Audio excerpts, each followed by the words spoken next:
This is ZNS Total Sports, brought to you by Fourth Terrace Diagnostic Center.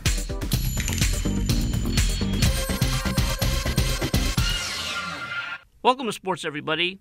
Shawnee Miller-Weber will be in a star-studded field tomorrow for the women's 200 meters at the Prefontaine Classic in Eugene, Oregon. The field includes Olympic champion from Jamaica, Elaine Thompson, Americans Alison Felix and Tori Bowie, along with Daphne Skiffers from the Netherlands.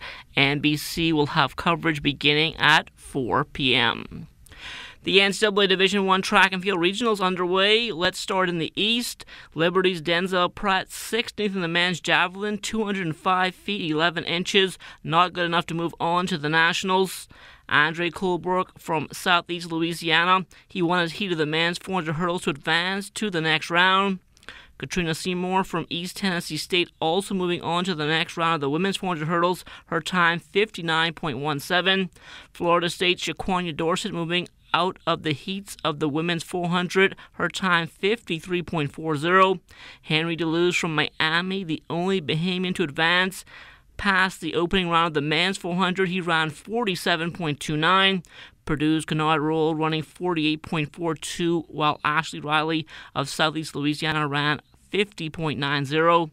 Cliff Reese, also of Southeast Louisiana, failing to get out of the men's 100 heats, running 10.54. Meantime, at the West Regionals, Houston's Brianne Bethel, she's on to the next round of the Women's Century. She posted a time of 11.28. Sports Minister, the Honorable Michael Pintard, on hand for the opening of the Frank Pancho Ramming National Primary School Track and Field Championships yesterday. He spoke with our Charles Fisher. Just a little over a week on the job, one task is done. That was to meet with the staff of the ministry.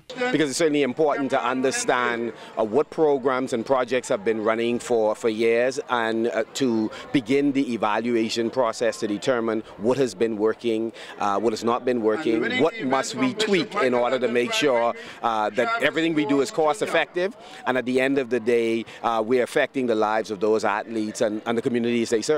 Funding has been a major problem for sporting federations. We are inheriting a budget as a result of the fact that the elections were just on the 10th, and the predecessors would have prepared a budget. So we've had very little wiggle room in terms of determining the funding for the year ahead. And then, of course, we are doing an audit of the ministry and all related bodies to get a sense of how funds have been spent over time. Minister Pintard hoping to bring sectors on board to assist with funding. How do we enlist the private sector as partners? How do we deepen those relationships? How do we put in place the sports fund, which is included in the act for the Sports Authority, but it's never really been activated? And I've been entertaining some wonderful proposals in terms of how we might go about growing that fund.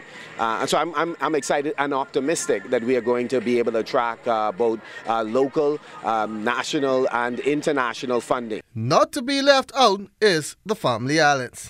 In each of the Family Islands where our athletes hail from, there are sources of funds available. And they also have some very peculiar needs that we need to look at from a national perspective so that we can help improve the facilities locally. Certainly, every island cannot have the equivalent of New Providence. That's not the case that's being made. But we do believe that our Family Islands deserve better. And so the Nassau-centric, New Providence-centric view is certainly not going to be a part of this administration. For ZNS Total Sports, I'm Charles Fisher. The government secondary school soccer championships came to a close yesterday. C.H. Reeves won the junior girls title 1-0 over S.C. McPherson. We only needed one and that was it.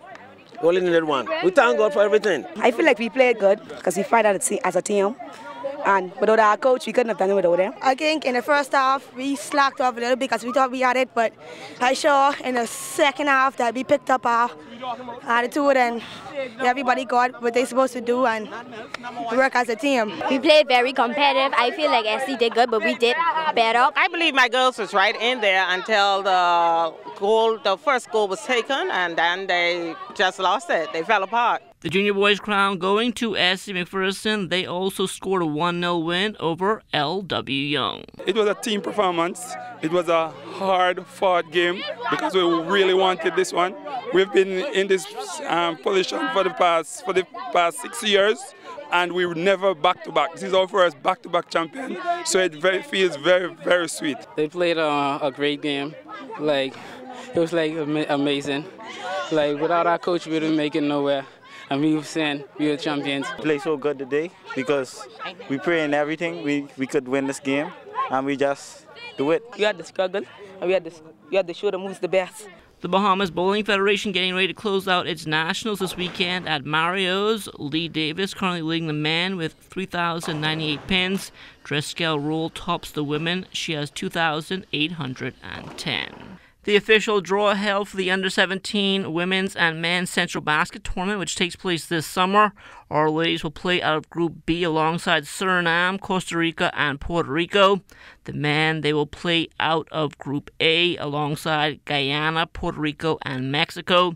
The top 3 teams will advance to the FIBA America's Under-18 Championships in 2018. St. Louis staying alive yesterday at the Atlantic 10 Baseball Tournament. They beat George Mason 9-6. Cole Dubé finishing up 0 for 4 with an RBI and a run scored. The Dan Marino and Friends weekend is upon us. The Thomas A. Robinson National Stadium will be buzzing with activity tomorrow starting at 9 a.m. Well, first of all, we love coming over here, and there's so many Dolphin fans, and as a franchise, we enjoy coming over here and doing our thing, and we have Saturday a fan fest for all the kids who come out. It's all free. There's going to be youth clinics, and then Saturday night we're going to have a Legends game against the best flag football players here in the Bahamas, and we'll see how that goes. A couple of years ago we had a lot of fun doing it. Excited about being back, and so that's Saturday. So for the kids, look out for that. Come out for the clinic and enjoy yourself. And that'll do it for sports. Stay tuned, checking weather still to come.